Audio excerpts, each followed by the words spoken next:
Hello and welcome back, students. Welcome back to Vision Academy. So today is day 46 of inexorable free crash course for MCA CET 2025, जिसमें आज हम पढ़ने जाने reasoning का एक बहुत ही ज़्यादा important topic, that is logical deductions. So logical deductions is going to be a very important topic because इसके अंदर बहुत सारी चीज़ें होती, उन सभी चीज़ों को हम डिस्कस करेंगे. अलग अलग टाइप से इसके अंदर क्वेश्चन है, like for example assumption based आ जाते हैं, कंक्लूजन बेस्ड होते हैं, आर्ग्यूमेंट बेस्ड होते हैं, कोर्स ऑफ एक्शन बेस्ड होते हैं. ये सभी चीज़ें क्या होती हैं उनको बहुत ही अच्छी तरीके से डिस्कस करेंगे. ओके, इन डेप्थ हम समझेंगे और फिर आगे बढ़ेंगे. चलिए शुरुआत करते हैं हमारे आज के इस लेक्चर का. सबसे पहली चीज़ है, व्हाट्सएप और टेलीग्राम नहीं ज्वाइन किया तो ज्वाइन कर लीजिएगा बिकॉज यहीं पे आपको नोट्स एंड वर्कशीट्स वगैरह मिलेंगे. साथ में चैनल को सब्सक्राइब नहीं किया तो चैनल को सब्सक्राइब भी कर दीजिएगा. Moving ahead. ओके, लॉजिकल जो डिडक्शन हमारा जो सेक्शन है, इसमें 4 टाइप के क्वेश्चन हमारे पास में बनते हैं. ओके, एक और है जो कि कॉज एंड इफेक्ट वाला होता है. ओके, लॉजिकल डिडक्शन का एक सेक्शन है जो कि कॉज एंड इफेक्ट बेस्ड है. सो कॉज एंड इफेक्ट वाला जो है उसको हम बाद में किसी और लेक्चर में करेंगे, लेकिन आज ये जो 4 मेजर कैटेगरी है इसको आज हम कवर अप करने की पूरी तरीके से कोशिश कर रहे हैं यहाँ पे. ओके, कि स्टेटमेंट अजम्पशन क्या होता है, स्टेटमेंट एंड आर्ग्यूमेंट क्या होता है, स्टेटमेंट एंड कंक्लूजन क्या होता है, and statement and course of action क्या होता है. इन सभी चीज़ों पर आज हम यहाँ पे अच्छी तरीके से डिस्कशन करेंगे. ठीक है, तो सबसे पहले चलिए समझते हैं कि स्टेटमेंट एंड अजम्पशंस क्या होते हैं. ओके, अब स्टेटमेंट एंड अजम्पशन, जब भी हम अजम्पशन कहते हैं, okay, whenever we say assumption, तो यहाँ पे इसका मीनिंग होता है कि assumption is something to be suppose to be taken for granted. Okay, that means एक ऐसी चीज़ जो कि आपको पहले से पता है. Okay, you know already, you something that you already know. Okay, हम कह सकते हैं something that you already know, और एल्स हम इसको ये भी कह सकते हैं कि it is assumption is nothing but your experience. Okay, so यहाँ पे होता क्या हमारे पास में, इस क्वेश्चन में होता क्या ऐसे क्वेश्चंस में कि हमको कुछ स्टेटमेंट्स दिए होते हैं. Okay, there are some statements given to us. Okay, some नहीं, एक ही स्टेटमेंट होता है हमारे पास में, एक स्टेटमेंट दिया होगा हमारे पास में. ओके, अब ये स्टेटमेंट जो होगा इसके साथ में हमारे पास में अजम्पशंस होते हैं. There are some assumptions given to us. तो मोस्टली अजम्पशन जो होते हैं ये 2 होते हैं, कभी कभी 3 भी हो जाते हैं. ओके, या फिर कभी कभी 4 भी हो जाते हैं. तो अजम्पशंस का जो नंबर है वो बढ़ सकता है. तो हमको वो स्टेटमेंट को रीड करना है. ठीक है, वो स्टेटमेंट को रीड करना है और फिर इन अजम्पशंस में से कौन सा अजम्पशन राइट बैठ सकता है. ओके, विच अजम्पशन, कौन से अजम्पशन के बेस्ड पे ओके हम वो स्टेटमेंट को ट्रू कह सकते हैं, वो हम यहाँ पे करेंगे. जैसे कि फॉर एग्जाम्पल अगर मैं बात करूं, ठीक है, तो अभी अगर मैं यहाँ पे बात करूं कि अभी जैसे महाकुंभ चालू है. ठीक है, महाकुंभ अभी चालू है. ठीक है, तो महाकुंभ अभी चालू है यहाँ पे. तो महाकुंभ में बोला जा रहा है कि 40 करोड़ पीपल आएंगे. ओके, 40 करोड़ पीपल आएंगे. अब ये कैसे हमको मिल रहा है ये डेटा? ओके, 40 करोड़ पीपल आएंगे, अभी तक तो आए नहीं है ना. महाकुंभ में 40 करोड़ बोला जा रहा है, 40 करोड़ पीपल आएंगे यहाँ पे, 40 करोड़ का ऑडियंस आएगा पूरा तरीके से. कैसे बोला जा रहा है? क्योंकि इसका प्रायर डेटा को हम देख रहे हैं. ठीक है, प्रायर डेटा को हम देख रहे हैं कि इसके पहले कितने लोग आए थे. ओके, लास्ट जब महाकुंभ हुआ था या फिर लास्ट जो कुंभ हुआ था उसमें, ओके, तो लास्ट जो महाकुंभ हुआ था उसका डेटा हम देखेंगे कि उसमें कितने लोग आए थे. ठीक है, फिर उसके बाद में उसमें फिर कुंभ में कितने लोग आए थे, तो हम उसके थ्रू एक एस्टिमेशन बनाते हैं. जैसे कि अगर हम बोलें कि लास्ट महाकुंभ में समझो 10 करोड़ लोग आए थे, तो यहाँ पे क्योंकि ये महाकुंभ है और साथ में 144 ईयर्स में एक बार आ रहा है, तो यहाँ पे एस्टिमेशन हम उसके बेसिस पे लगाएंगे.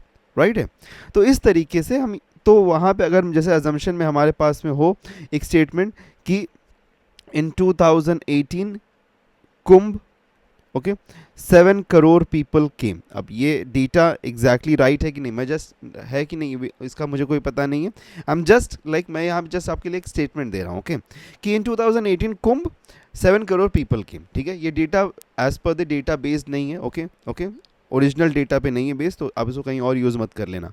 मैं जस्ट यहाँ पे एग्जाम्पल बेसिस बता रहा हूँ. अब अगर 7 करोड़ पीपल कुंभ में आ सकते हैं, ओके, कुंभ जो कि अर्ध कुंभ होता है, तो यहाँ पे 40 करोड़ आने का बहुत ज़्यादा अनुमान लगता है. ओके, तब ये अजम्पशन यहाँ पे राइट बैठेगा कि इस अजम्पशन की वजह से हम ये डेटा को इंटरप्रेट कर पा रहे हैं ना. ओके, अब जैसे समझ लो कि बुमराह है. ओके, तो बुमराह जो हमारा है, जो बहुत like the bowler that we have, okay, Indian cricket team में. सो बुमराह अगर हर मैच में, हर मैच में 5 विकेट ले रहा है, तो अगर मैं बोलूं कि okay India will win due to Bumrah, अगर मैं ये स्टेटमेंट बोलूं इन वर्ल्ड कप, और एक अजम्पशन में हमारा एक पहला अजम्पशन रहे कि Bumrah has a record of average 5 wickets in every match. तो अगर ये स्टेटमेंट अजम्पशन हमारा रहे, ओके अच्छा, इसी के साथ में चलो दूसरा अजम्पशन भी डाल देते हैं कि Bumrah has a strike rate of 20, okay strike rate of 20। तो स्ट्राइक रेट ऑफ 20 अगर है तो स्ट्राइक रेट ऑफ 20 की वजह से कोई जीतेगा क्या? नहीं, okay very low strike rate. But अगर हम बोलें कि Bumrah has an average 5, okay he takes average 5 wickets in every match, अगर वो एवरी मैच में, ओके अगर हर एक मैच में वो 5 विकेट ले रहा है, दैट मीन्स कि उसकी वजह से हम मैच जीत सकते हैं। उसकी वजह से हम एक यहाँ पे अजम्पशन लगा सकते हैं कि जो विकेट्स होगा, जो मेन बॉलर होगा, बिकॉज बैट्समैन तो अपना काम करें पर बॉलर्स भी हमको चाहिए, बहुत ही शानदार बॉलर्स भी चाहिए, तो Bumrah one of those bowlers हो सकता है यहाँ पे। सो ये अजम्पशन यहाँ पे हमारा राइट हो सकता है, but this will not B right. तो इस अजम्पशन के बेस पे हम ये जो हमारा जो भी कंक्लूजन है इसको हम कह पा रहे हैं। ओके सो आई होप सो आप अंडरस्टैंड। तो हमारे पास में जो भी स्टेटमेंट दिया है उस स्टेटमेंट को देखते हुए कौन सा अजम्पशन राइट बैठेगा वो हमको बताना है। Okay which one will be right, okay close to the right हमारा अजम्पशन है एक्सपीरियंस के बेस पे, so that we call it as assumption. Okay so इसमें आपको चूज करना था इम्प्लिसिट है कि नहीं। इम्प्लिसिट मतलब कि कौन सा यहाँ पे ट्रू हो सकता है with respect to the statement. Okay और एक चीज़ देखो, जब भी हम लॉजिकल डिडक्शन पढ़ते हैं ना, लॉजिकल डिडक्शन में एक चीज़ बहुत इंपॉर्टेंट है। ओके हम इसको रूल 1 कह सकते हैं लॉजिकल डिडक्शन में, कि कभी भी आप आपके प्री असम्पशंस को यहाँ पे नहीं अप्लाई करोगे। मतलब कि do not use your knowledge और अजम्पशंस, आप अपने नॉलेज या अजम्पशंस को आप यूज़ नहीं करो। जो भी इनटू द क्वेश्चन है वही हम सत्य मान के चलेंगे, ठीक है, जो भी इनटू द क्वेश्चन है उसी को हम सत्य मान के चलेंगे। उसके अलावा हम कुछ भी और सत्य मतलब अपना उसमें तर्क नहीं लगाएंगे। जैसे अगर क्वेश्चन में दिया है, ओके अगर क्वेश्चन में दिया जा रहा है कि फॉर एग्जाम्पल कि there will be 100 crore people coming to Mahakumbh, तो हमको उसको अज्यूम करके चलना पड़ेगा। ओके वी विल नॉट, हमको पता है कि डेटा कहता है यहाँ पे 40 करोड़ आना, लेकिन इनटू द क्वेश्चन 100 करोड़ है ना, तो 100 करोड़ वहाँ पे पकड़ के चलो, बिकॉज हमको हमारा वहाँ पे कुछ भी तर्क नहीं लगाना, हमको हमारा वहाँ पे कुछ भी अजम्पशन या नॉलेज को या डेटा फीडबैक को नहीं लगाना है। ओके सो लॉजिकल डिडक्शन में ये चीज़ बहुत ज़्यादा इंपॉर्टेंट हो जाती है। बढ़ते हैं आगे नेक्स्ट, फिर स्टेटमेंट एंड आर्ग्यूमेंट्स। अब स्टेटमेंट है और आर्ग्यूमेंट्स, ओके तो हमारे पास में यहाँ पे भी एक हमारे पास में स्टेटमेंट दिया होगा, ओके और उसके बेस्ड पे हमारे पास में आर्ग्यूमेंट्स हो सकते हैं। ओके तो आर्ग्यूमेंट्स हमारे पास में यहाँ पे भी ओके 1 2 3 ऐसे 4 5 भी हो सकते हैं, मोस्टली 2 ही होते हैं। ओके आपके लाइक इस एग्ज़ाम में अगर हम देखें तो इस एग्ज़ाम बेस में 2 ही आने का ज़्यादा चांसेस होता है, उससे ज़्यादा चांसेस होता नहीं है MCA में। अब देखो आर्ग्यूमेंट्स के बारे में अगर हम बात कर रहे हैं, ओके आर्ग्यूमेंट्स, तो इट्स काइंड ऑफ डिबेट लड़ना या फिर कोर्ट में एक केस लड़, ओके सो कोर्ट में जो केस होता है ना, जो 2 वकील होते हैं वहाँ पे, ओके 2 वकील जब लड़ रहे होते हैं तो उसको हम बोलते हैं आर्ग्यूमेंट्स। तो एक वकील जो होता है, एक लॉयर जो होता है वो अपना आर्ग्यूमेंट देता है, फिर दूसरा आर्ग्यूमेंट देता है, तो यहाँ बहुत सारे आर्ग्यूमेंट्स दिए जाते हैं। ओके अब इस टॉपिक में इंपॉर्टेंट क्या है, इस टॉपिक में इंपॉर्टेंट ये है कि आर्ग्यूमेंट्स के 2 टाइप होते हैं, ठीक है आर्ग्यूमेंट्स के 2 टाइप होते हैं। पहला टाइप जो होता है that is a strong, okay थोड़ा सा यहाँ पे स्पेस बना देते हैं, यस तो पहला जो टाइप होता है उसको हम कहते हैं strong argument, okay strong argument, और दूसरा होता है वीक आर्ग्यूमेंट, ओके दूसरा होता है वीक आर्ग्यूमेंट। तो या तो आर्ग्यूमेंट स्ट्रांग होगा, ओके या तो आर्ग्यूमेंट स्ट्रांग होगा या तो आर्ग्यूमेंट वीक होगा। यहां पे राइट या रॉन्ग वाली बात नहीं है, argument is neither right nor wrong, so neither right है वो नॉर रॉन्ग है, सिर्फ यहां पे बात ये है कि आर्गुमेंट स्ट्रांग है कि नहीं, मतलब सही लग रहा है कि नहीं है, किसका पलड़ा कितना भारी है। हम कहते हैं ना कि looking at to all the arguments, okay, सभी चीज़ों को देखते हुए, मद्देनज़र रखते हुए, कोर्ट डिसीजन होता है ना कि सभी चीज़ों को मद्देनज़र रखते हुए हम इस फैसले पे पहुँचे हैं। ओके, पहुँचे हैं मतलब कि वहाँ पे ये कम्प्लीटली वो ऐसा नहीं था कि जस्ट वन और ज़ीरोज़ में हमको डिसाइड करना था। तो कौन सा आर्ग्यूमेंट कितना सही, कितना स्ट्रांग लग रहा है कि हाँ ये बहुत ज़्यादा स्ट्रांग आर्ग्यूमेंट है। अब जैसे कोई वहाँ पे कोई आई विटनेस रहे, आई विटनेस आके गवाही दे दे, तो वो ज़्यादा स्ट्रांग आर्ग्यूमेंट हो जाए। और कोई पर्सन, कोई वकील बोले कि हमने ऐसा सुना था, तो इट्स एन वेरी वीक और लेम आर्ग्यूमेंट है। Okay, are you getting it? So यहाँ पे आर्ग्यूमेंट्स को हमको क्या करना पड़ता है, स्टेटमेंट जो हमारे पास में स्टेटमेंट, ओके, स्टेटमेंट को हम देखते हुए उसके बाद हम फिर देखेंगे कि जो हमारे आर्ग्यूमेंट्स दिए गए हैं उसमें से कौन सा आर्ग्यूमेंट ज़्यादा स्ट्रांग है और कौन सा आर्ग्यूमेंट वीक आर्ग्यूमेंट है। तो जो स्ट्रांग आर्ग्यूमेंट होगा उसको हम चूज़ करेंगे बेस्ड अपॉन द क्वेश्चन। अब ये भी हो सकता है कि चूज़ द वीक आर्ग्यूमेंट, ये भी हो सकता है कि चूज़ द स्ट्रांग आर्ग्यूमेंट। तो यहाँ पे आपके पास में क्वेश्चन जंबल आउट करते, बट मोस्टली जो आते हैं क्वेश्चन उसमें यही पूछा जाता है कि सिलेक्ट द स्ट्रांग आर्ग्यूमेंट। ठीक है, कौन सा आर्ग्यूमेंट स्ट्रांग है उसको आपको बताना है। ओके, तो स्टेटमेंट एंड आर्ग्यूमेंट ज़्यादा डिफिकल्ट नहीं, बट यहाँ पे समझने वाली बात ये है कि एज पर द नॉलेज जो हमारे पास में है, ओके, हम उसको समझने की कोशिश करेंगे कि कौन सा स्ट्रांग आर्ग्यूमेंट है, जो भी स्टेटमेंट हमको दिया उसके अकॉर्डेंस में, ओके, कौन सा स्ट्रांग है कौन सा वीक है, and then will answer the question. Moving ahead next, then we have got statement and conclusion. Okay, अब स्टेटमेंट और कंक्लूजन में होता क्या है। स्टेटमेंट वंस अगेन हमारे पास में एक स्टेटमेंट होगा और एक, दो या तीन या चार, इससे भी ज़्यादा भी कंक्लूजन्स हो सकते हैं। तो इसका मीनिंग ये होता है कि हमारे पास में स्टेटमेंट दिया है और उससे हम कुछ तो एक रिजल्टेंट, ओके, समथिंग अ रिजल्टेंट, ओके, कुछ तो हम उसके थ्रू कंक्लूड करने की कोशिश कर रहे हैं। Okay, we are trying to conclude something, तो उससे हम कुछ कंक्लूड करने की कोशिश कर रहे हैं, तो that is called as conclusions. Okay, तो स्टेटमेंट और कंक्लूजन्स, तो उस स्टेटमेंट के थ्रू हम क्या मीनिंग डिराइव कर रहे हैं। ओके, सो उस स्टेटमेंट का तो क्या मीनिंग हम डिराइव कर रहे हैं उसको हम कहते हैं statement and conclusion. Okay, I hope so this is getting clear to you. ये समझ में आ रहा होगा कि हम इसके थ्रू क्या कहने की कोशिश कर रहे हैं। ओके, अब जैसे कि अगर मैं कहूँ यहाँ पे, ओके, जैसे कि अगर हम कहते हैं कि लाइक हाँ चलो महाकुंभ वाला ही ले लेते हैं। 40 crore people will visit Mahakumbh this year. Okay, 40 crore people हैं वो जो कि महाकुंभ इस साल जाएंगे। ठीक है, महाकुंभ में 40 करोड़ पीपल जाने वाले हैं। ठीक है, हम ये बात कह रहे हैं। अब जैसे कि अगर मैं बात करूं यहाँ पे कंक्लूजन्स के बारे में, तो ठीक है, देयर विल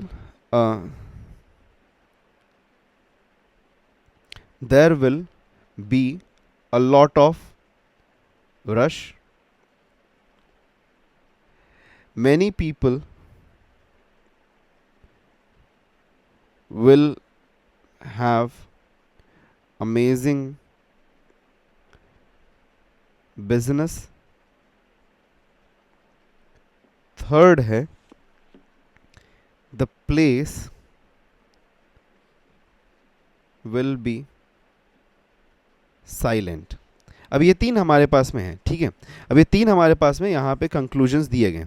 तो अब ये तीन कंक्लूजन्स दिए गए हैं, अब एक स्टेटमेंट है और तीन कंक्लूजन्स है। ठीक है, अब इसमें से कौन सा स्टेटमेंट राइट होगा कौन सा स्टेटमेंट नहीं राइट होगा वो हमको बताना है। कौन सा स्टेटमेंट राइट है कौन सा स्टेटमेंट रॉन्ग है वो हमको यहाँ पे बताना है। ठीक है, अब देखो यहाँ पे अगर हम ध्यान से समझे कि अगर स्टेटमेंट दिया जाएगा 40 करोड़ पीपल है। ठीक है, 40 करोड़ पीपल इस साल कुंभ में जाने वाले हैं। ठीक है, 40 करोड़ पीपल इस साल कुंभ में जाने वाले हैं। तो अगर हम कंक्लूजन्स की तरफ नज़र डालें तो there will be a lot of rush होगा क्या? Yes, looking at to the statement 40 crore का यहाँ पे नंबर दिया जाए तो रश तो होगा, ये राइट है, ये भी राइट हो रहा है, ये राइट है। Many people will have amazing business. अब देखो क्योंकि 40 करोड़ का वहाँ पे ऑडियंस जा रहा है तो बहुत सारे लोग जो वहाँ पे होंगे, ओके, मैनी पीपल जो कि वहाँ पे जो अपने स्टॉल्स लगाएंगे, जो छोटे मोटे चाय या पानी का या फिर किसी भी चीज़ का बिजनेस करेंगे, तो वो लोग का बहुत बिजनेस भी अच्छा हो because a lot of crowd is coming up over there. तो ये भी कंक्लूजन फॉलो करता है। Okay, it follows. The place will be silent, क्या ये कंक्लूजन फॉलो करेगा? करेगा कि नहीं करेगा? नहीं करेगा. So this will not follow because ये नहीं करने वाला है. क्यों नहीं करने वाला है? ये कंक्लूजन फॉलो क्यों नहीं करने वाला है? क्योंकि 40 करोड़, अब 40 करोड़ एक दिन में नहीं आने वाले, ये भी श्योर है कि 1.5 महीने के टाइम में आने वाले. लेकिन फिर भी अगर रोज का रोज वहां पे 1 करोड़ पीपल भी जमा है तो क्या प्लेस साइलेंट रहेगा? नहीं रहेगा. So this conclusion is completely false, ये नहीं फॉलो करेगा. Okay, this conclusion will not follow. I hope so आप समझ पा रहे हैं कि हम क्या बताने की कोशिश. तो यहां पे हम स्टेटमेंट से कंक्लूजन्स को डिराइव कर रहे हैं. Okay, we are trying to derive the resultant out of the conclusions. ठीक है, चलिए बढ़ते हैं आगे. Next, course of action. Course of action की बात हो रही है यहाँ पे. ओके, अब कोर्स ऑफ एक्शन में क्या होता है? ठीक है, यहाँ पे हमारे पास में एक स्टेटमेंट होगा और दूसरा फिर हमारे पास में यहाँ पे कोर्स ऑफ एक्शंस होंगे, जो कि 1 हो सकते हैं, 2 हो सकते हैं, 3 हो सकते हैं. Okay, so course of action मतलब कि कोई एक चीज़ घटित है, ठीक है, कुछ एक घटना घटा है, तो उसका कोर्स ऑफ एक्शन क्या होगा? जैसे कि अगर मैं बोलूं, ठीक है, जैसे कि a accident took place in Mumbai. ठीक है, accident took place in Mumbai, या फिर इसको चेंज कर देते हैं, टुक प्लेस ऑन रोड. ठीक है, ऑन रोड. तो इसका अब कोर्स ऑफ एक्शन जैसे कि अगर मैं यहाँ पे लिखता हूँ, okay,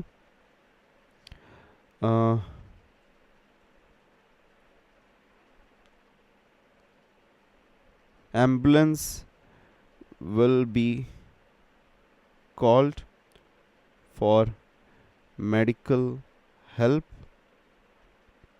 Okay, second, bomb squad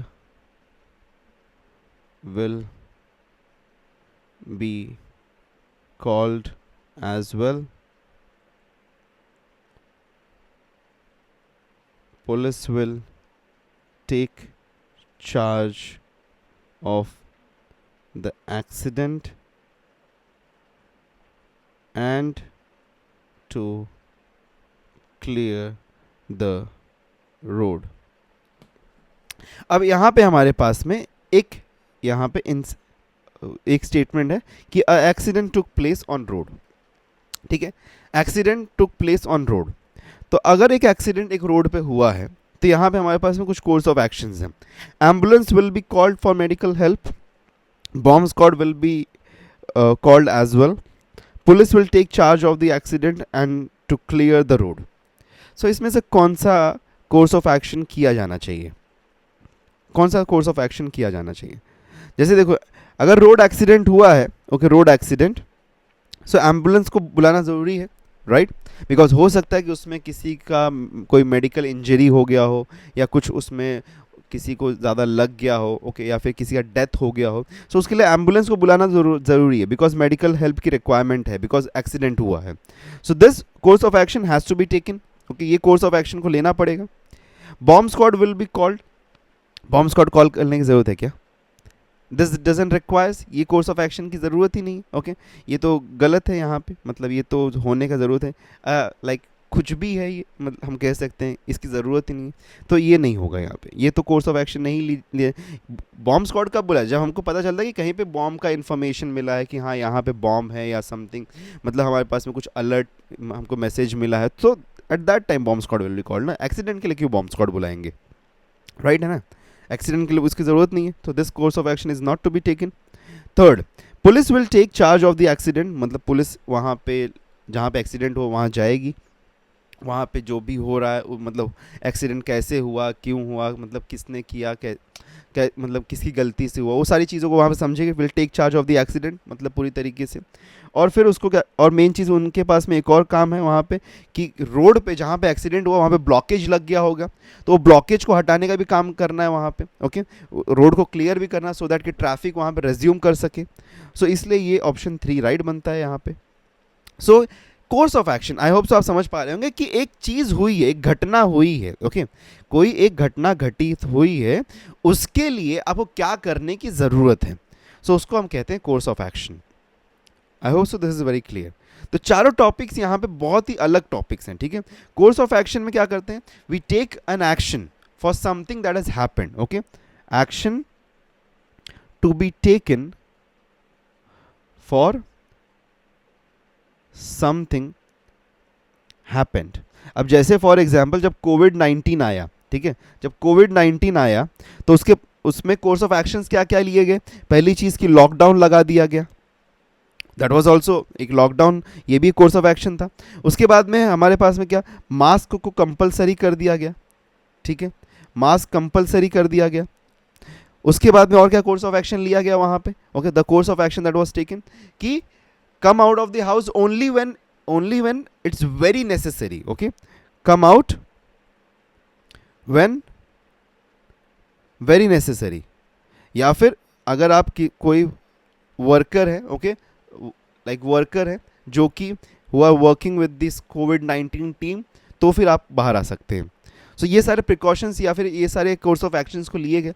so this was the, और साथ में फिर क्या किया गया, जब लाइक और बहुत सारी चीज़ें वहाँ पे की गई, लाइक मेडिकल इमरजेंसी टीम्स को रेडी किया गया, जिसको भी कोविड हो गया उसको क्वारंटाइन करने का। सो these were the course of actions that was taken. तो कोई एक इंसिडेंट हुआ है, कुछ हुआ है, एंड उसके बाद में जो आप एक्शंस को ले रहे हैं that is called as this course of action, okay. Statement conclusion आप समझ गए, स्टेटमेंट दिया होगा, उसके बेस पे हम डिराइव क्या कर पा रहे हैं, कंक्लूजन, रिजल्टेंट क्या निकाल पाए, दैट इज स्टेटमेंट कंक्लूजन। फिर उसके बाद में हमारे पास में आर्ग्यूमेंट है। आर्ग्यूमेंट में हमको यहाँ पे सही या गलत को नहीं समझना है, all we need to understand is that which argument makes more sense according to the, with respect to the statement given. तो स्टेटमेंट के हिसाब से कौन सा आर्ग्यूमेंट है जो कि ज़्यादा सेंस बना रहा है, ओके। नेक्स्ट है that was the statement and assumption. तो अजम्पशन दैट मीन्स कि बेस्ड अपॉन द स्टेटमेंट कौन सा अजम्पशन ट्रू हो सकता है वो हमको बताना। So these are the 4 types of the logical deductions जो कि हमारे पास में थे। एक और that is cause and effect, but cause and effect को हम नेक्स्ट एक अलग क्लास में करेंगे। आज के दिन में सिर्फ हम ये 4 लॉजिकल डिडक्शंस करने वाले हैं, ठीक है, और बहुत इंपॉर्टेंट है। तो चलिए शुरुआत करते हैं कुछ क्वेश्चन के साथ में। सबसे पहला हमारे पास में स्टेटमेंट एंड अजम्पशन है। Those who are appearing for this examination for the first time should be helped in filling the form. An instruction to invigilating staff. तो एक स्टेटमेंट है हमारे पास में, those who are appearing for this examination for the first time. That means first time यहाँ पे बोला जा रहा है, that means कि यहाँ पे ऐसे भी लोग होंगे जो कि second time एग्जाम दे रहे होंगे, right? ठीक है, should be held for filling the form, ठीक है, an instruction to the invigilating staff को दिया गया है, ओके, एक इंस्ट्रक्शन। तो अजम्पशंस क्या क्या हो सकते हैं यहाँ पे, चलो देखते हैं। The form is somewhat complicated, the form is somewhat complicated. क्या यहाँ पे स्टेटमेंट में कुछ भी कॉम्प्लिकेशन से रिलेटेड कुछ ऐसा कहा जा रहा है क्या, स्टेटमेंट कहीं पे फॉर्म कॉम्प्लिकेटेड है? दोज हु, अब हो सकता है फॉर्म कॉम्प्लिकेटेड होगा, okay, to our sense it can be, but into the information given, statement given, कहीं पे भी ये चीज़ दर्शाया नहीं जा रहा है, ओके। और मैंने पहली बात कही कि हमको हमारे तर्क को, हमारे नॉलेज को यूज़ नहीं करना है, what ever is given into the question उसी चीज़ को हम फॉलो करेंगे। सो यहाँ पे कहीं पे भी नहीं दिया है, तो दैट मीन्स कि ये अजम्पशन तो यहाँ पे रॉन्ग होता है, ये अजम्पशन नहीं हो सकता, राइट, यहाँ पे ट्रू नहीं हो सकता। दूसरा क्या है, candidate can appear more than once for this examination, is it true or not? क्या ये अजम्पशन राइट है? क्योंकि यहाँ पे फर्स्ट टाइम बोला गया, दैट मीन्स कि अगर फर्स्ट टाइम बोला, अगर फर्स्ट टाइम नहीं होता, ओके, अगर फर्स्ट टाइम नहीं होता तो अल्टीमेटली फिर सब कुछ तो पता ही, लाइक फर्स्ट टाइम नहीं, फर्स्ट टाइम बोला गया, दैट मीन इसका मीनिंग क्या हो रहा है कि लोग सेकंड टाइम भी एग्जाम दे रहे होंगे, थर्ड टाइम भी एग्जाम दे रहे होंगे, that is the reason first time बोला है। तो दैट मीन्स कि ये assumption right होता है, candidates can appear more than once for this examination. तो यहाँ पे only two, okay, only two is implicit. Implicit का सिंपल से मीनिंग है कौन सा ट्रू बैठता है with accordance to the statement given, ठीक है, कौन सा assumption यहाँ पे सही होगा, ओके। सो यहाँ पे option B becomes the, option B is the right option, only two is implicit. Next है, the principal instructed all the teachers to be careful in class, ठीक है, प्रिंसिपल ने इंस्ट्रक्ट किया टीचर्स को to be careful in class because some students में disturb other students, ठीक है। ये क्वेश्चन आया था SBI PO 2002 में, ओके। सो यहाँ पे हमारे पास में assumption क्या है, the teacher will handle the situation properly and they will point out the naughty students, okay, पहला assumption है। दूसरा क्या है, the student will welcome the students will welcome the decision of the principal, ठीक है। तो यहाँ पे क्या बोला जा रहा है कि the teachers will handle the situation, the principal instructed all the teachers to be careful. तो टीचर्स क्या करेंगे, तो क्या ये अजम्पशन हमारा राइट होगा, the teachers will handle the situation properly. Yes, अगर प्रिंसिपल ने टीचर्स को बोला है सो यहाँ पे टीचर्स उसको फॉलो करेंगे, तो ये अजम्पशन राइट बैठेगा यहाँ पे, it will be a right assumption. Okay, the teachers will handle the situation properly and they will point out the naughty students. The students will welcome the decision of the principal. और principal से ये instruction अगर आया हुआ है, okay, principal से अगर ये इंस्ट्रक्शन आया हुआ है कि टीचर्स को मिला है, तो स्टूडेंट्स भी थोड़ा केयरफुल हो जाएंगे, राइट है, ये भी चीज़ सही है, ये भी अजम्पशन राइट है। तो यहाँ पे E option both 1 and 2 are implicit. Okay, दोनों ही अजम्पशन यहाँ पे राइट होगा। Okay, next, beware of dogs, our dogs do not bark but they are trained to distinguish between genuine guest and intruders. So एक statement है जो कह रहा है कि बिवेयर ऑफ डॉग्स मतलब डॉग से सावधान रहें, our dogs do not bark मतलब हमारे डॉग्स जो वो भौंकते नहीं है, बार्क नहीं करते, but they are train to distinguish, वो ट्रेंड है कि जेन्युइन गेस्ट कौन है और इंट्रूडर्स कौन है। इंट्रूडर्स मतलब घुसपैठिए, ओके, एक तरीके से कि कौन यहाँ पे गलत तरीके से एंटर करने की कोशिश कर रहा है। सो यहाँ पे अजम्पशन क्या होगा, बार्किंग डॉग्स बाइट रेयरली, क्या ये राइट है, बार्किंग डॉग्स बाइट रेयरली? नहीं, ये अजम्पशन बिल्कुल नहीं राइट होता है, it's a wrong assumption. Our dogs could be dangerous for intruders, yes, because they are like वो ट्रेन किए गए हैं कि जेन्युइन गेस्ट और इंट्रूडर्स के बीच में कैसे डिस्टिंग्विश करना है, तो उसके अगेंस्ट वो एक्शन लेंगे। So our dogs can be dangerous, तो इसलिए यहाँ पे ये स्टेटमेंट लगाया गया है। तो ऑप्शन यहाँ पे बी राइट होता है, only option 2, only statement 2, okay, assumption 2 is implicit. Okay, next question है, this year most of the shops and departmental stores are offering prices and discounts on purchases to attract customers. Okay, so this year मतलब कि इस साल बहुत सारे shops और departmental जो stores हैं वो प्राइजेस और साथ में डिस्काउंट्स दे रहे हैं, ओके, कस्टमर्स को अट्रैक्ट करने के लिए। अब यहाँ पे अजम्पशन क्या हो सकता है, चलिए देख लेते हैं। The shop and the departmental stores have so far earned a lot of profit, so now they have started sharing it with the customer. तो बोला जा रहा है पहले अजम्पशन में, क्योंकि ये इसलिए कर रहे हैं, मतलब वो लोग जो प्राइजेस और डिस्काउंट्स दे रहे हैं वो इसलिए दे रहे हैं क्योंकि उनको बहुत ज़्यादा प्रॉफिट हुआ और वो अब इसको कस्टमर के साथ में शेयर करना। कभी ऐसा देखा आपने होते हुए? नहीं, तो ऐसा तो नहीं हो सकता, this will be a wrong assumption. ठीक है, नेक्स्ट है, lots of goods are available but the sale is not shooting up. बहुत सारा हमारे पास में बहुत सारा इन्वेंट्री अवेलेबल है पर सेल नहीं हो रहा है, so there is no cheer for the customers, right. तो बहुत सारा इन्वेंट्री अवेलेबल है, स्टॉक अवेलेबल है पर सेल नहीं हो रहा है, तो जो कस्टमर्स है उनके चीयर करने के लिए, मतलब कि उनके अंदर शॉपिंग की भावना उत्पन्न करने के लिए और और जो स्टॉक इन्वेंट्री जो बचा उसको निकालने के लिए, उसको सेल आउट करने के लिए उन्होंने प्राइजेस एंड डिस्काउंट्स दिए हैं। ये राइट हो सकता है, this assumption can be a right assumption. तो ऑप्शन 2, दैट मीन्स कि assumption 2 is the right one, तो only 2 is implicit. Okay, next हमारे पास में है, provide midday meals to the children in primary schools to increase the number of the students attending school।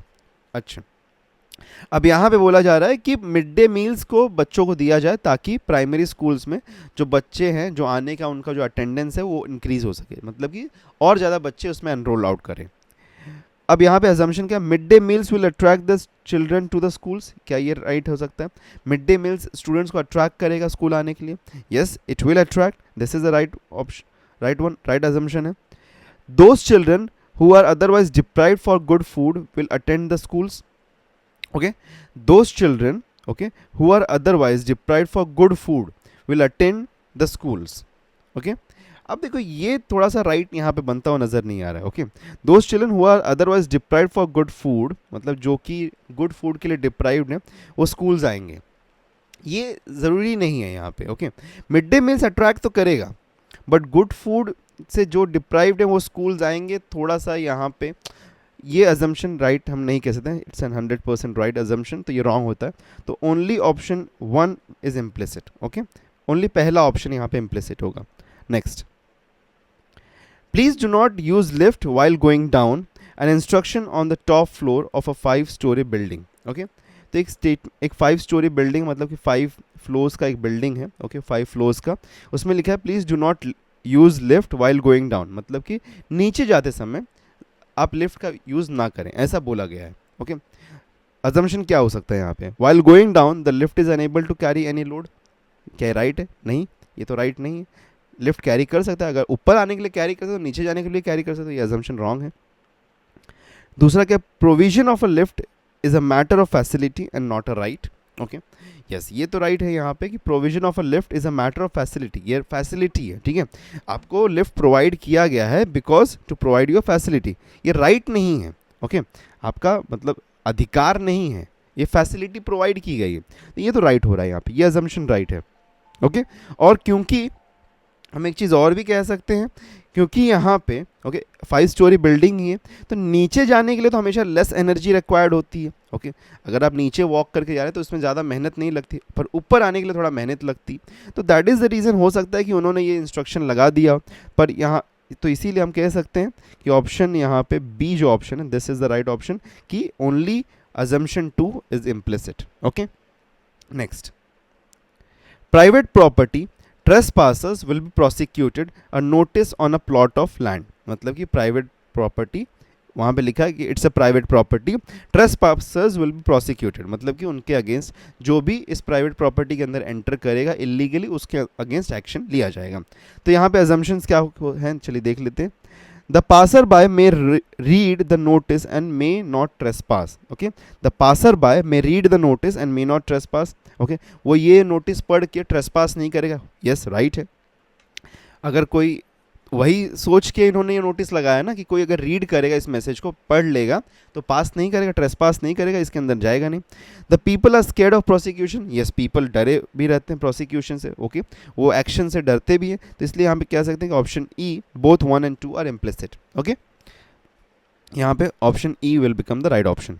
Next, today I must satisfy myself only by looking at a pink headed duck in an encyclopedia. Okay, so today I must satisfy myself only by looking at a pink headed duck in a encyclopedia. तो आज के दिन में मैं सिर्फ अपने आप को संतुष्ट कर सकता हूँ एक पिंक हेडेड डक को एक एनसाइक्लोपीडिया में देख के। अजम्पशंस क्या क्या है, pink headed ducks are as good as extinct now. Okay, extinct now मतलब कि वो नहीं है। ओके, अवेलेबल ही नहीं है, तो इसीलिए मैं अपने आप को उनको एक सिर्फ और सिर्फ एनसाइक्लोपीडिया में देख के सेटिस्फाई अप कर रहा हूँ। Yes, this is right. Okay, they could be extinct. Okay, next है people refer to encyclopedia to know only about the things which do not exist now. So क्या ये true है कि people encyclopedia को सिर्फ और सिर्फ तभी देखते हैं सिर्फ उन चीज़ों के बारे में जानने के लिए जो कि extinct है? नहीं, ये गलत है, ये गलत है। तो only one is implicit. Option A will become the right option. Okay, moving on to the next one. Statement है एक, a warning in a train compartment. Okay, एक वार्निंग है ट्रेन कंपार्टमेंट में लिखा हो, to stop train pull chain, penalty for improper use ₹500। Okay, जो chain होता है, ओके, चेन पुल करने के लिए होता है, वहाँ पे एक पेनाल्टी लिखा हुआ है, एक यहाँ पे नोटिस लिखा हुआ, नोट लिखा हुआ है, to stop train pull chain, मतलब कि ट्रेन को स्टॉप करने के लिए चेन को पुल करो, और पेनाल्टी फॉर इम्प्रॉपर यूज़ अगर किया है, मतलब कि अगर सही रीज़न के लिए चेन को पुल नहीं किया है तो ₹500 का यहाँ पे पेनाल्टी लगेगा, फाइन होगा आपको।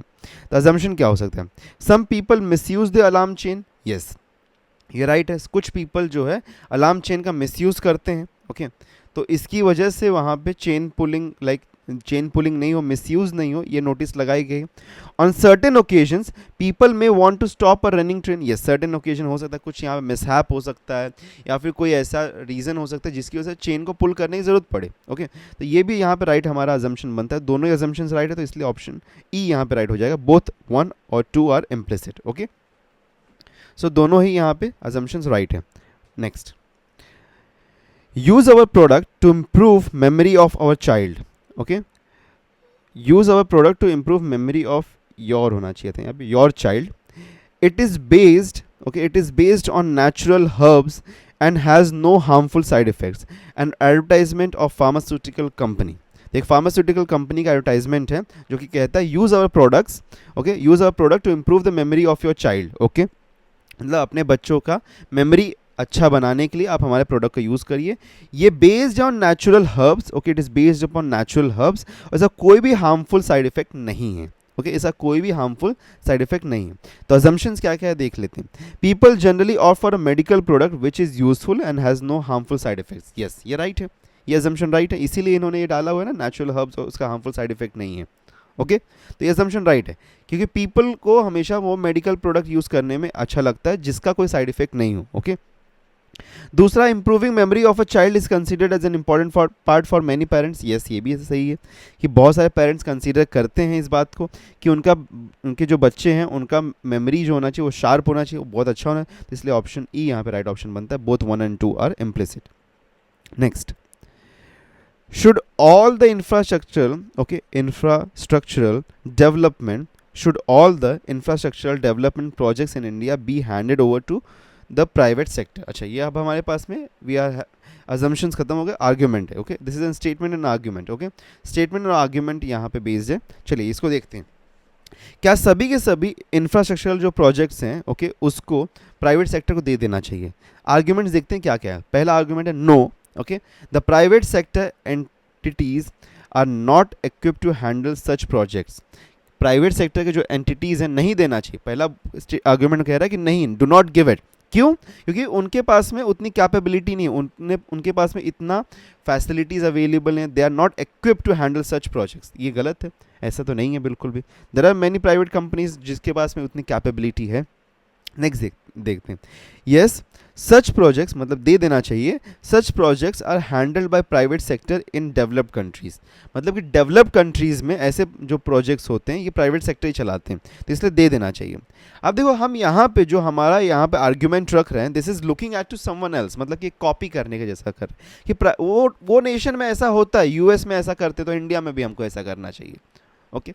But here the scenario can differ, okay, scenario differ कर सकता है. So this is not an rightful argument. Once again it's an weak argument और हमको स्ट्रॉन्ग वाला बताना है, ओके. तो स्ट्रॉन्ग बताना है यहाँ पे, तो यहाँ पे क्या हो जाएगा, neither argument 1 nor 2 is strong. तो कोई भी स्ट्रॉन्ग नहीं है यहाँ पे, दोनों ही वीक आर्ग्यूमेंट्स, ओके. गलत नहीं है हम कह रहे हैं, but this both are nothing but weak arguments, तो इसीलिए यहाँ पे neither is strong. Next, should colleges be given the status of university in India. क्या कॉलेजेस को यूनिवर्सिटी का स्टेटस दे देना चाहिए, ओके. यूनिवर्सिटीज़ का स्टेटस कॉलेजेस को मिलना चाहिए कि नहीं मिलना चाहिए. अब देखो, पहला अगर हम देखें यहाँ पे first one, okay, okay, first one अगर हम यहाँ पे देखें तो क्या बोला जा रहा है, yes colleges are in a better position to assess the students performance and therefore the degrees will be more valid. तो पहला बोल रहा है कि colleges are in a better position, ठीक है, कॉलेजेस एक बेटर पोजीशन पे है, ओके, जो कि स्टूडेंट्स को असेस कर पाएंगे. तो यहाँ पे अगर हम बात करें तो कॉलेजेस जो होते हैं, ओके, कॉलेजेस जो होते हैं वो सिर्फ और सिर्फ अपने, ओके, वो सिर्फ और सिर्फ अपने लेवल पे उसको लाइक एक तरीके से अपने लेवल पे असेस कर रहे हैं स्टूडेंट्स को, okay, not an university skill उसको असेस कर रहे हैं. तो ये तो गलत हो जाएगा यहाँ पे, okay. This will be a wrong argument, it's an weak argument, okay, कि उसको नहीं, मतलब उसको इसलिए यूनिवर्सिटी नहीं बनाना चाहिए, सॉरी, इसलिए नहीं बनाना चाहिए बिकॉज वो सिर्फ और सिर्फ अपने लेवल पे असेस करेंगे. So that is the reason कि ये रॉन्ग होता है यहाँ पे. Colleges are not in a better position because universities are still in a better position to assess, because they will assess a student or a candidate based upon multiple parameters which a college can as well as cannot. तो हो सकता है, दोनों भी यहाँ पे cases हो सकते हैं. दूसरा क्या है, no it is utopian, okay, no it is utopian to think that they will not be, that there will not be nepotism, okay, and corruption in awarding degrees. Yes, ये राइट है यहाँ पे, ओके. अगर हम देखें यहाँ पे कि नो इट इज़ यूटोपियन, मतलब कि ये काल्पनिक है. Utopian means it's like something that is, हम कह सकते हैं कि इट्स वेरी मच काल्पनिक है या फिर एक तरीके से ड्रीमी है, okay. So think that there will not be nepotism, okay, there will not be nepotism and corruption in awarding degrees. ये भी रॉन्ग है, ओके. रॉन्ग क्यों है? क्योंकि हो सकता है, ओके जैसे ये बोल रहा है कि मतलब अगर हम कॉलेजेस को यूनिवर्सिटी बना देंगे तो वहाँ पर नेपोटिज्म नहीं होगा और करप्शन नहीं होगा, ऐसा संभावना बहुत ही कम है, बहुत ही, it's like just like a dream come true कि वहाँ पे ऐसा नहीं होगा। बट ऐसा हो भी सकता है कि बिल्कुल भी ना हो। So this also argument stage wrong in this place. तो यहाँ पे भी नाइदर, इसलिए will become the right one. Okay, neither argument one not two is strong, दोनों ही वीक आर्ग्यूमेंट्स हैं। ओके नेक्स्ट, तो देखो एक चीज़ यहाँ पे ना जो इम्पॉर्टेंट है स्टेटमेंट एंड आर्ग्यूमेंट में, वो इंग्लिश आपकी इंपॉर्टेंट हो रही है कि हमको सभी तरीकों से उसको मैनिपुलेट करके, मैनिपुलेट नहीं मतलब उसको सभी तरीकों से फ्लिप करके, ओके फ्लिप करके समझने की ज़रूरत है। तो अगर आपको ये टॉपिक लॉजिकल डिडक्शंस को बेटर आउट करना है ना, थोड़ा इंग्लिश पे भी ध्यान देने की ज़रूरत है। और इंग्लिश पे ध्यान देने के लिए देखो मैंने आप लोगों को ऑलरेडी बोला है कि रीडिंग करो, रीडिंग करो, रीडिंग करो, बिकॉज अभी एग्जाम के लिए तो ऑलमोस्ट सिर्फ 2 ही महीना बचे हुए रह गए हैं, ठीक है, 2 महीने से भी कम का टाइम बचा हुआ है। सो इसलिए at least try to read things at least every day, जिससे वोकेबलरी अच्छी होगी, थोड़ा सा इंग्लिश का अंडरस्टैंडिंग अच्छा हो जाएगा। Okay next, should our country extend generous behaviour and goodwill to our erring and nagging neighbours, मतलब कि हमारे जो नेबरिंग कंट्रीज़ हैं क्या उनको okay generous behaviour and goodwill हमको एक्सटेंड करना चाहिए। ओके सो ये यहाँ पे कहा जा रहा है। तो इसका आर्ग्यूमेंट क्या क्या है देख लेते हैं। चलो आर्ग्यूमेंट्स क्या क्या है हमारे पास में। Yes goodwill always page dividend, yes goodwill always पे डिविडेंड, मतलब कि उसका किसी तरीके से किसी ना किसी फॉर्म में हमारे पास में कुछ अच्छा हमको रिटर्न बैक मिलता है। यस ये तो राइट आर्ग्यूमेंट है। चलो अगर हम जनरस बिहेवियर एंड गुडविल को, तो कभी वहाँ पे लाइक कोई भी हमको क्रॉस बॉर्डर अगर कुछ डील करना है तो उसमें हमको कुछ एक फेवर मिल सकता है, because we had maintain a good relationship. Okay no our generous behaviour and goodwill will be considered as our weakness. Yes ये भी राइट है, ये भी राइट है कि नहीं भी करना चाहिए। तो दोनों ही आर्ग्यूमेंट्स यहाँ पे स्ट्रांग हैं। ओके दोनों ही आर्ग्यूमेंट्स यहाँ पे स्ट्रांग हैं और आइदर यहाँ पे कुछ भी हो सकता है। तो इसीलिए यहाँ पे ऑप्शन सी हम बोलेंगे कि आइदर आर्ग्यूमेंट वन और सॉरी आइदर नहीं, यहाँ पे दोनों ही आर्ग्यूमेंट्स यहाँ पे स्ट्रांग आर्ग्यूमेंट्स हैं, तो both arguments are strong one. Okay so either नहीं लगेगा यहाँ पे। ओके दोनों ही यहाँ पे स्ट्रांग आर्ग्यूमेंट्स हैं। ओके बिकॉज गुडविल तो अच्छा डिविडेंड देता है, ये साथ में हमारे बिहेवियर को और गुडविल को यहाँ पे वीकनेस भी समझा जा सकता है। Next, should cottage industries be encourage in rural areas, cottage industry को क्या रूरल एरिया में प्रोत्साहन देना चाहिए, एनकरेज करना चाहिए। सो पहला है yes rural people are creative, ये रॉन्ग यहाँ पे हो भी सकते हैं बट ये इतना स्ट्रॉन्ग आर्ग्यूमेंट है नहीं। Yes this would help solve the problem of employment to some extent, yes this is right, ये राइट है हमारे पास में। सो ऑप्शन बी यहाँ पे राइट बनता है, only argument 2 is strong. Okay only argument 2 जो हमारे पास में है वो एक स्ट्रॉन्ग आर्ग्यूमेंट हमारे पास में। Next, should Indian scientist working abroad be called back to India, क्या जो इंडियन साइंटिस्ट जो बाहर काम कर रहे हैं इन फॉरेन कंट्रीज उनको वापस बुलाया जाना चाहिए। Yes they must serve the motherland first and forget about the discoveries honours and facilities and all, wrong है, ये वीक आर्गूमेंट है, बहुत ही वीक है ये। ओके मदरलैंड को तो सर्व करे सही है, लेकिन forget about the discoveries honours and facilities नहीं, ये गलत है। Okay this is wrong, so this is a very weak one. No we have enough talent, ठीक है नहीं बुलाना चाहिए, we have enough talent let them stay there and where they want, नहीं ये भी गलत है। Okay this is also weak one कि नहीं बुलाओ, मत बुलाओ क्योंकि हमारे पास बहुत टैलेंट है, ये भी गलत है। ओके सो ये दोनों भी गलत है यहाँ पे, तो neither option D will become the right option. Next, should persons convicted of criminal offences in the past be allowed to contest election in India. Okay जो लोग क्रिमिनल ऑफेंस जिनके ऊपर कन्विक्ट किया गया है, क्रिमिनल ऑफेंसेस, क्या उनको India में इलेक्शंस कंटेस्ट करने के लिए अलाउ करना चाहिए कि नहीं। फर्स्ट आर्ग्यूमेंट है no such person can not serve the cause of the people and country. Okay no such person can not serve the cause and the people of country, yes this is right. Okay ऐसे people जिनके ऊपर criminal offences लगे हैं वो cause को कैसे सर्व करेंगे, cause of the people and the country कैसे सर्व करेंगे, राइट है। yes it's democracy, let people decide whom to vote, this is wrong। okay okay this doesn't fits right over here, so option 1 यहाँ पे right बैठता है, तो only argument 1 is strong। okay सो ये argument strong है, but दूसरा वाला argument इतना स्ट्रॉन्ग नहीं है कि yes it's democracy, let people decide. Okay, so this is a strong one, A. Next है हमारे पास में, okay, should India encourage exports, India exports को इनकरेज करना चाहिए when most of the things are insufficient for the internal use itself. क्या exports हमको करना चाहिए जब हमारे पास में खुद इनसफिशिएंसी है? पहला है yes we have to earn foreign exchange to pay our imports.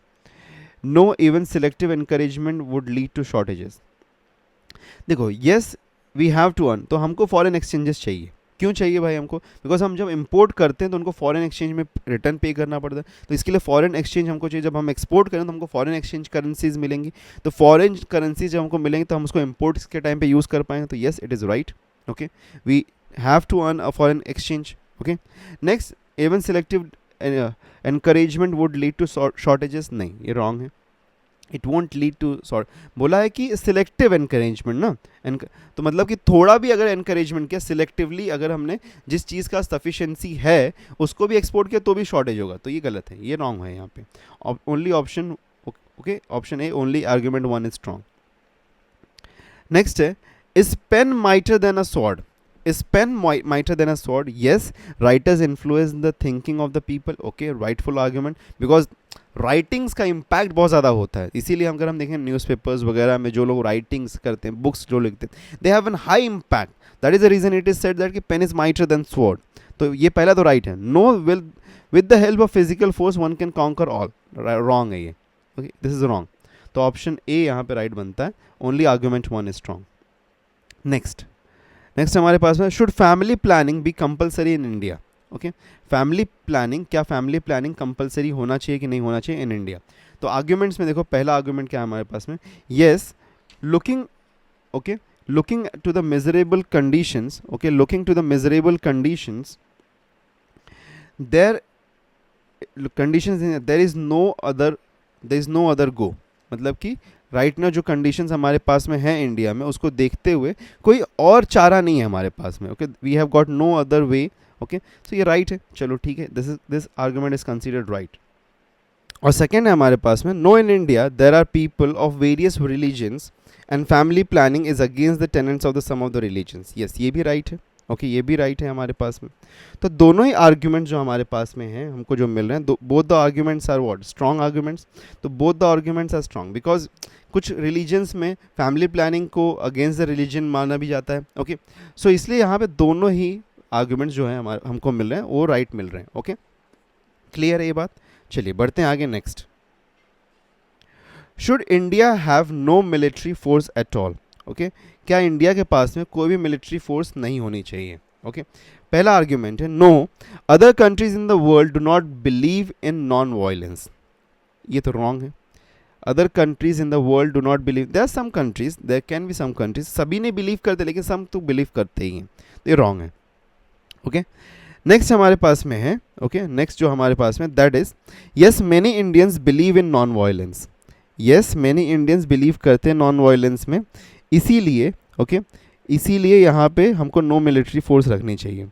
अब देखो, एक चीज़ जो यहाँ पे क्लियर है कि इंडिया को मिलिट्री फोर्स तो चाहिए because against the attack of the different Nations और कंट्रीज, तो उसके लिए तो मिलिट्री फोर्स चाहिए.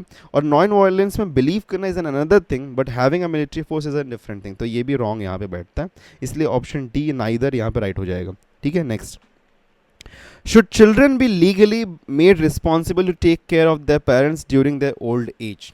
Okay, should children be made legally responsible, क्या चिल्ड्रन को लीगली रिस्पॉन्सिबल बनाया जाना चाहिए to take care of the parents in their old as?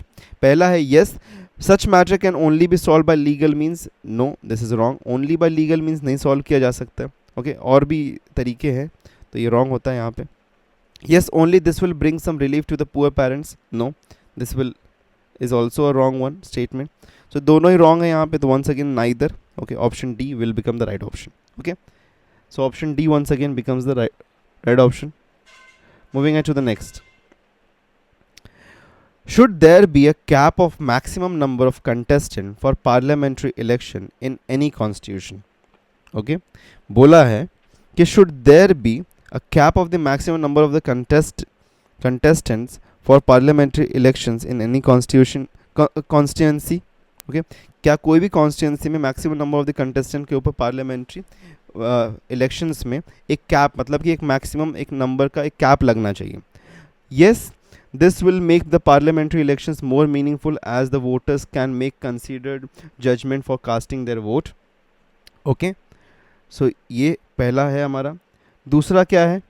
दूसरा है, next we have, no, in democracy any person fulfilling the eligibility criteria to contest elections, okay, any person, okay, any person fulfilling the eligibility criteria, कोई भी person अगर eligibility criteria fulfil करता है, should there should be no restrictions.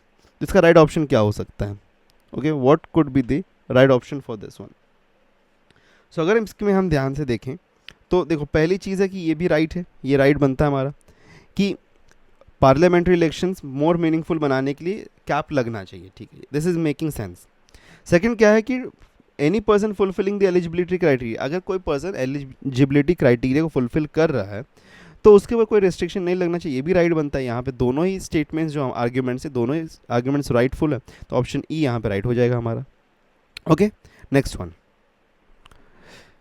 अब statement और course of action है हमारे पास में. Okay, we need to like जज the statement and the course of actions. पहला है कि a large number of people in ward X of a city are diagnosed to be suffering from a fatal malaria type.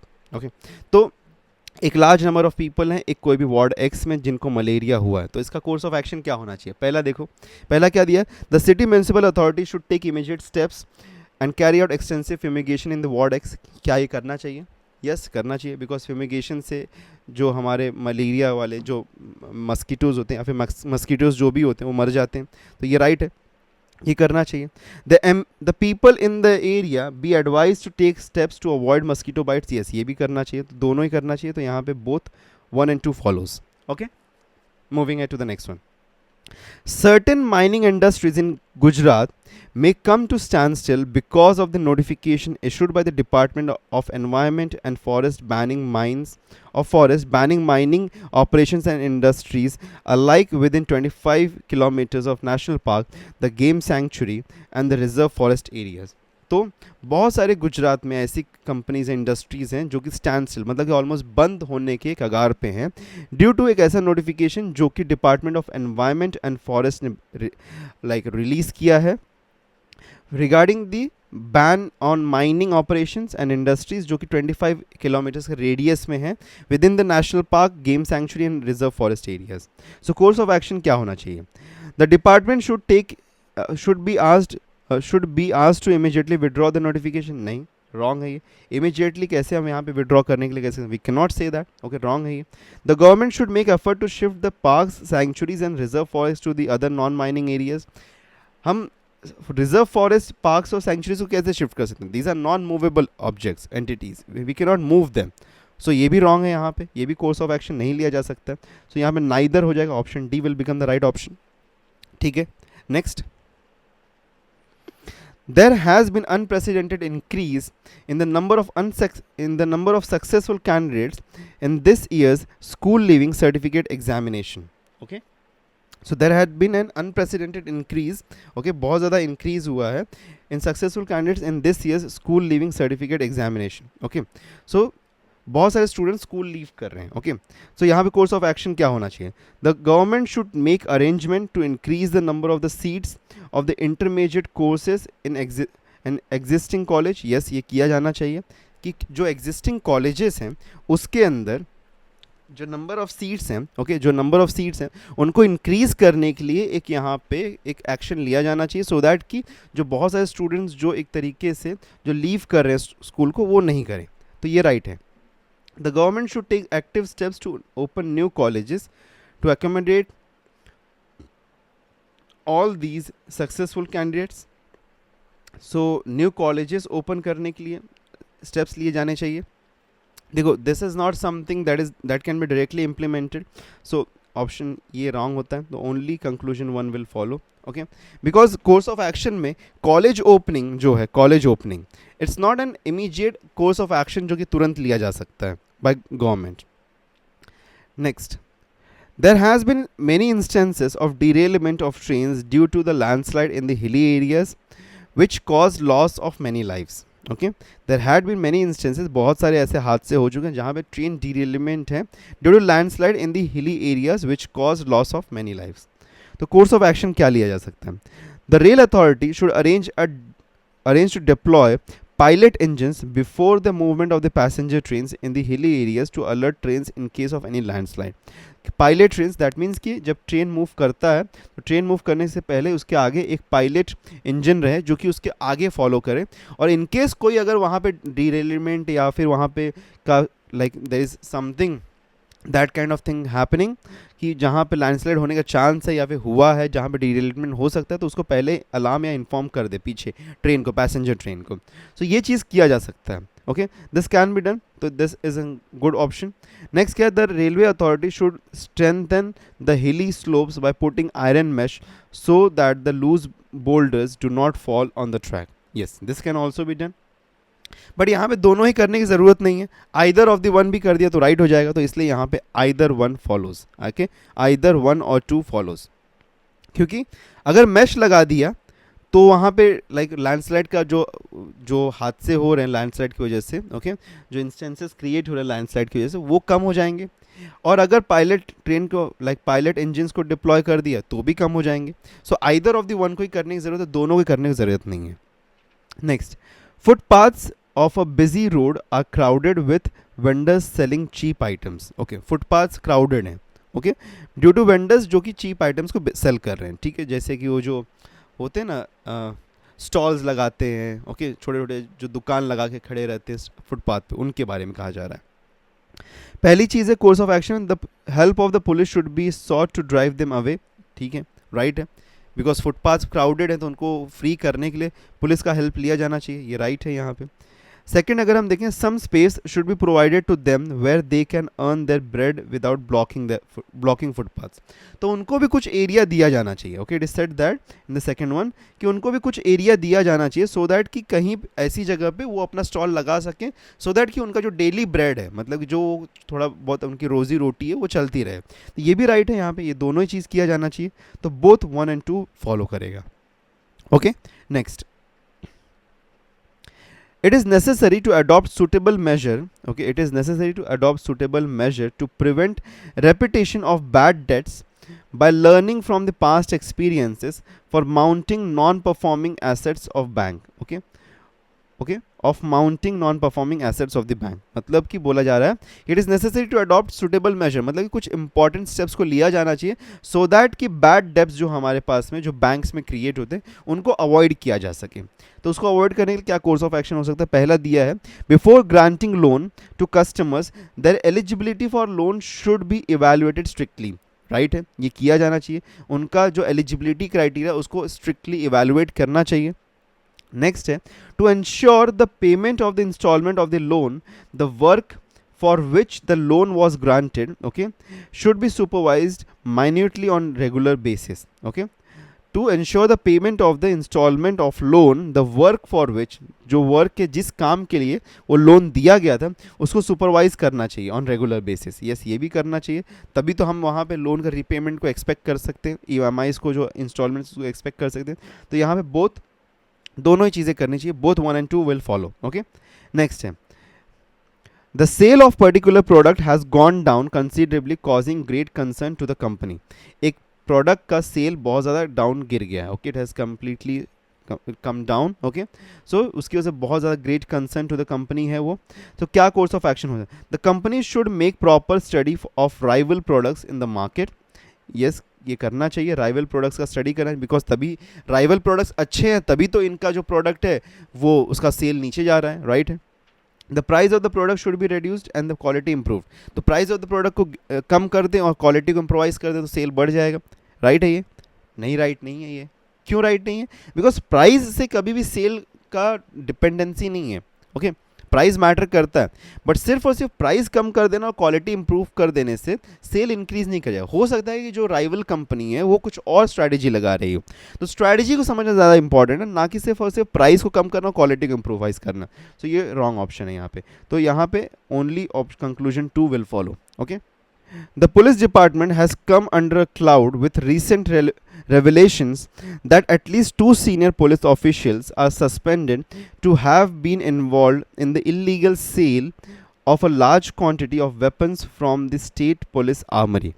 So यहाँ पे state police department को एक यहाँ पे revelation मिला है, एक न्यूज़ मिला है कि 2 सीनियर पुलिस ऑफिशियल्स हैं जो कि सस्पेक्टेड हैं कि उन्होंने इलीगली जो police armoury, state police armoury है, उसमें से वेपन्स को सेल आउट किया है. तो कोर्स ऑफ एक्शन क्या हो सकता है? A thorough investigation should be ordered by the state government to bring out all those who are involved into the illegal sale of arms. Yes, thorough investigation होना चाहिए, पहली चीज़ है, राइट है. फर्स्ट प्रोटोकॉल है प्राइमा फेसी, यहाँ पे पहला इन्वेस्टिगेशन होना चाहिए, तो अथरो इन्वेस्टिगेशन होना चाहिए जो कि स्टेट गवर्नमेंट ऑर्डर करना चाहिए, राइट है. State police armoury should be kept under central governments control, wrong है. स्टेट पुलिस आर्मरी अगर सेंट्रल गवर्नमेंट के कंट्रोल में रहेगी, सो व्हेन रिक्वायरमेंट होगा तो वहाँ पे डिसीजन लेने में डीले हो जाएगा. सो ये रॉन्ग है, ये नहीं होना चाहिए. पहला वाला राइट है, तो only conclusion 1 follows. Okay, moving to the next one. If the retired professors of the same institute are also invited to deliberate on restructuring of the organization, their contribution may be beneficial to the institute. तो बोला जा रहा है कि जो retired professors हैं, अगर एक कॉलेज है जो या इंस्टीट्यूट है जो कि अपने आप को रीस्ट्रक्चर करना चाहता है, अपने आप को थोड़ा और बेटर बनाना, तो वो वहाँ पे रिटायर्ड प्रोफेसर्स को अगर बुलाएगा तो it will be beneficial to the institute. तो यहाँ पे कोर्स ऑफ एक्शन क्या होना चाहिए? मैनेजमेंट में seek opinion of the employees before calling the retired professor. Management employees को क्यों पूछेगा? ये तो मैनेजमेंट का डिसीजन है, तो ये रॉन्ग हो गया. Management should involve experience people for the systematic restructuring of the organisation. Yes, right है, करना चाहिए उसको. एक्सपीरियंस पीपल को इन्वॉल्व करेगा तभी तो ऑर्गेनाइजेशन जो इसको बेटर रीस्ट्रक्चर कर सकते. तो यहाँ पे only conclusion 2 will follow, right है. Next, if all the players, okay, now this is based upon statement conclusion. Okay, we have entered the section of the statement conclusion, जहाँ पे हमारे पास में एक स्टेटमेंट है, उसके बेसिस पे हमको रिजल्टेंट्स को डिराइव करना है. Okay, if all the players, okay, if all the players play to their full potential, we will win the match, we have won the match. okay, तो पहला बोला कि अगर फुल पोटेंशियल पे सभी प्लेयर्स उसमें प्ले करें मैच में तो हम जीत जाएंगे, और फिर बोला कि वी वन द मैच. ठीक है, कंक्लूजन्स क्या हो सकता है यहाँ पे? All players play to the full potential, right है, ये हुआ होगा तभी तो मैच जीता है. Second, some players did not play to the full potential, wrong, we can not say this. Okay, ये रिजल्टेंट हम यहाँ पे करेक्टली पूरी तरीके से नहीं कह सकते, तो only conclusion 1 will be followed. Okay, next, the TV staff deserves an applaud for showing booth capture. Okay, एक टीवी स्टाफ था जिसने बूथ कैप्चरिंग हो रही थी उसको डिस्प्ले किया, राइट. ओके, ठीक है, बहुत अच्छा काम किया. कंक्लूजन क्या हो यहाँ से डिराइव कर सकते हैं? TV aims at showing things in the true perspective, right है.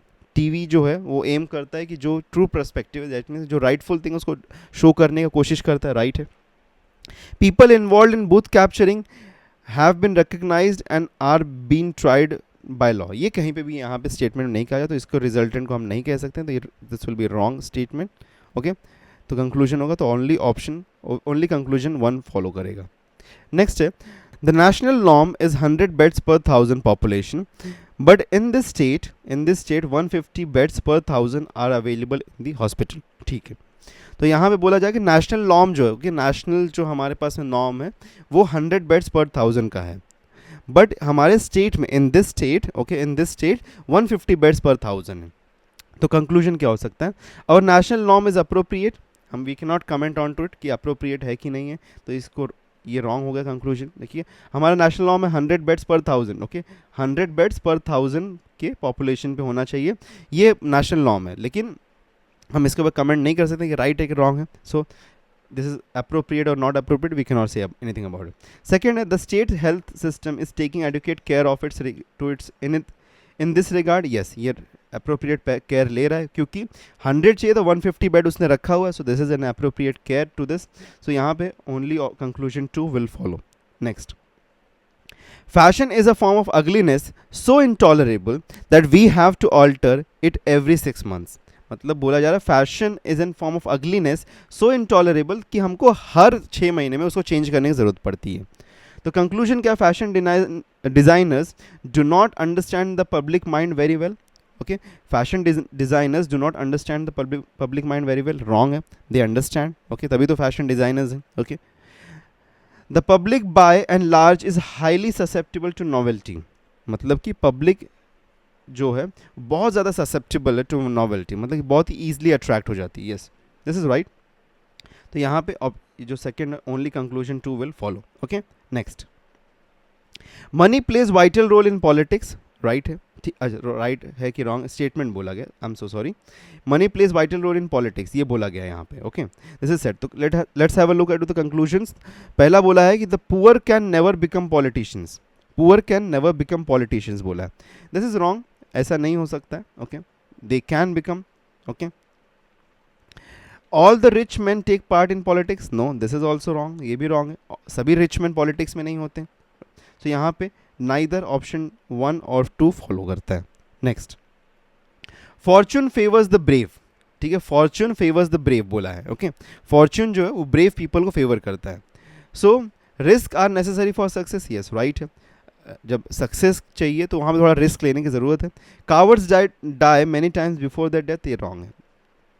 Okay, this is wrong, only conclusion 1 will follow. Next, I know nothing except the fact of my ignorance. I know nothing except the fact of my ignorance. ये यहाँ पर statement है। तो conclusion क्या हो सकता है? Writer's knowledge is very poor, no this is wrong, इसका मीनिंग ये नहीं होता है। उसने बोला है कि फैक्ट ऑफ माई इग्नोरेंस, मतलब जो मैंने आई know nothing accept the fact of my ignorance. Okay, so ignorance nothing, जो मैंने इग्नोर कर दिया उसके अलावा मेरे को और कुछ, I know nothing okay except the fact of my ignorance, तो मैं सिर्फ इग्नोरेंस को जानता हूँ कि मैंने जो चीज़ इग्नोर किया। तो उसको कह रहा है कि राइटर का नॉलेज बहुत पुअर है, नहीं रॉन्ग है। The world of knowledge is too vast to be explored by a single person, yes this is right, ये राइट कंक्लूजन है यहाँ पे। Okay, so option B will become the right option. A man must be wise to be a good wrangler, good wranglers are talkative and boring, ठीक है, बोला है statement कि एक मैन वाइज होना चाहिए to become a good wrangler. Okay, good wranglers are talkative and boring, ठीक है। Conclusion, all the wise person are boring, all the wise person boring होते हैं क्या? No, this is wrong. All the wise person are good wranglers, all the wise person are good wranglers. Okay, देखो all, a man must be wise to be a good, तो all the wise बोल दिया ना, all the wise, तो all the wise person good wranglers है क्या? नहीं, सभी वाइज पर्सन रैंगलर्स थोड़ी बन रहे हैं यहाँ पे, तो ये भी रॉन्ग है। तो यहाँ पे option D neither. Okay, neither 1 और 2 फॉलो। नेक्स्ट है हमारे पास में, any young man who makes dowry as a condition for marriage discredits himself and dishonors the womanhood. Okay, any man, कोई भी person, okay, कोई भी man जो कि dowry as a condition in a marriage रखता है, वो अपने आप को discredit करता है, साथ में womanhood को dishonor करता है, ठीक है। तो यहाँ पे कंक्लूजन क्या है? Those who take dowry in marriage should be condemned by society. जो भी लोग डाउरी लेते हैं, ओके, उनको कंडेम किया जाना चाहिए सोसाइटी के थ्रू, यस राइट है। Those who do not take dowry in marriage respect womanhood, yes ये भी राइट है। तो यहाँ पे both option E will become the right option. Okay, so जो भी लोग डाउरी लेते हैं उनको कंडेम किया जाना चाहिए, साथ में यहाँ पे जो भी लोग डाउरी नहीं लेते हैं दे रिस्पेक्ट वुमेनहुड, ये राइट है। Next, it is almost impossible to survive and prosper in this world without sacrificing ethics and morality, मतलब कि it is said that कि it is almost impossible to survive and prosper in the world, okay, without sacrificing ethics and morality. तो बोला जा रहा है कि इस वर्ल्ड में अगर सर्वाइव करना है, प्रॉस्पर करना है, तो एथिक्स और मोरालिटी को सेक्रीफाइस करना पड़ेगा, ठीक है, ये चीज़ को। तो world appreciate some concepts but may not uphold it, yes right बोला है। ओके, ये रिजल्टेंट राइट है यहाँ पे, ठीक है। दूसरा है, concepts of ethics and morality are not practicable in life, ठीक है, ये भी इसके हिसाब से राइट हो रहा है। Okay, as per the statement, देखो मैंने वही बात बताया था ना कि यहाँ पे अब आपको लग रहा होगा concepts of the ethics and morality are practicable in life, ये आपको मे बी लग रहा होगा कि are practicable, but as per the statement, okay, as per the statement without sacrificing, okay, ये कहता है विदाउट सैक्रिफाइसिंग, मतलब कि अगर सैक्रिफाइस नहीं किया तो प्रॉस्पर और सर्वाइव नहीं कर पाओ। तो with respect to the statement हमारा कंक्लूजन राइट है। ओके, तो दोनों ही कंक्लूजन्स राइट है, तो यहाँ पे both, okay, both the conclusions are right over here, तो E becomes the right option. It is being decided by the government to withdraw 33% of the subsidy on cooking gas from the beginning of the next month. A spokesman to the government. तो जो government ने 33% subsidy लगाया था cooking gas पे, उसको हटाने के लिए उसको हटा दिया जाएगा नेक्स्ट मंथ से, एक स्पोक्समैन ने ऑफ द गवर्नमेंट ने बताया ये चीज़। तो कंक्लूजन क्या है, people now no more desire और need such subsidy from government as they can afford increase price. Wrong है, they cannot afford the increased price. The price of the cooking gas will increase at least by 33% from the next month. Okay यहाँ पे subsidy है तो ये wrong है, subsidy मतलब decrease हो जाएगा, तो इंक्रीज बोल दिया यहाँ पे, तो रॉन्ग है ये, तो यहाँ पे neither option D will become the right option. Next statement है कि use craft colours, they add colour to our life. Okay H यहाँ पे नहीं, to our life. Okay use craft colours, they add colour to our life. An advertisement, एक advertisement कहता है कि craft colours को यूज़ करो, वो हमारे लाइफ में कलर्स ऐड करेगा। तो कंक्लूजन है catchy slogans do not attract people. Wrong है, कैची स्लोगन्स अट्रैक्ट करते हैं, ये रॉन्ग कंक्लूजन है। पीपल लाइक डार्क कलर्स, ये भी रॉन्ग है। Okay people may like dark colours and may not also like dark colours, तो ये रॉन्ग है यहाँ पे, तो नाइदर वंस अगेन। ठीक है। A corporate general manager asked 4 managers to either submit their resignations by the next day or face termination order from service. 3 of them had submitted their resignation by that evening. Okay, एक corporate general manager ने 4 managers को बोला कि आप या तो resignation दे दो या तो कल के दिन में आपको टर्मिनेट कर दिया जाएगा। तो 3 लोगों ने वहाँ पे सबमिट कर दिया। ठीक है, 3 लोगों ने वहाँ पे उसी इवनिंग में रेजिग्नेशन सबमिट कर दिया। कंक्लूजन में क्या है, the next day remaining manager would also resign. Next day remaining manager resign करेगा, यस, क्योंकि बोला ही गया है कि या तो रिजाइन करो या तो टर्मिनेट कर देंगे, तो 2 में से एक चीज़ होगी। और या फिर ये क्या हो सकता है, the general manager would terminate his service the next day. Yes, ये भी हो सकता है। तो या तो वो पर्सन खुद रिजाइन कर देगा या तो उसका सर्विस को टर्मिनेट कर, तो आइदर और लगता है यहाँ पे, तो इसलिए ऑप्शन सी यहाँ पे राइट बनेगा, आइदर 1 और 2 फॉलो। ओके, सो आइदर 1 और 2 फॉलोज। ठीक है, so these were all the question जो कि आज के लिए थे हमारे पास में फॉर द लॉजिकल डिडक्शंस का सेक्शन, और ये बहुत ही अच्छा एक सेक्शन है। Okay, you can score marks into it, but all you need to do is practice. तो प्रैक्टिस करने के लिए व्हाट्सएप और टेलीग्राम ज्वाइन कर लो, वहाँ पे आपको वर्कशीट मिल जाएंगे। Okay, you can download the worksheet and solve, and साथ में चैनल सब्सक्राइब नहीं किया तो सब्सक्राइब भी कर दो। मिलते हैं नेक्स्ट लेक्चर में, till then take care and good bye.